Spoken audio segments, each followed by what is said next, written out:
Could this app mean the end of Instagram? I'm talking about Lemon8. Let's get into it. What's the deal with Lemon8?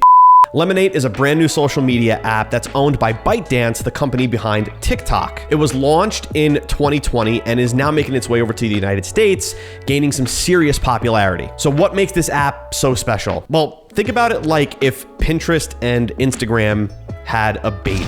Think of it as a lifestyle app that lets you curate content like travel, food, photography, anything visual, kind of the way Instagram used to be. That's exactly what this is for. But here's what's really interesting about this app. Lemon8 is basically made for content creators.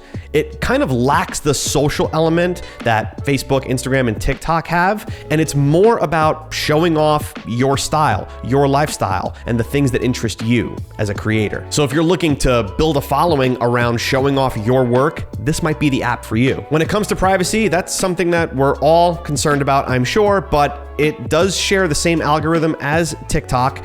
Do your research, but as of now, it seems like Lemon8 is on the up and up. There's nothing weird or funky about this app that you should be concerned about just yet. But despite any safety concerns, it is really gaining popularity here in the United States. ByteDance even set up a team in New York to manage partnerships with creators to help the expansion strategy. So if you're a content creator that's looking to show off your work, Lemon8 definitely is something you should be paying attention to. My recommendation is get on Lemon8, get your username while it's still available. I was actually able to get just my full name at Joe Amato, which I never actually do. So get on there, start exploring, check out the For You page, even post some content and see how you feel about the platform. Hope you got value out of this video. If you did, leave me a like. And if you want more videos like this, subscribe to the channel. See you next time.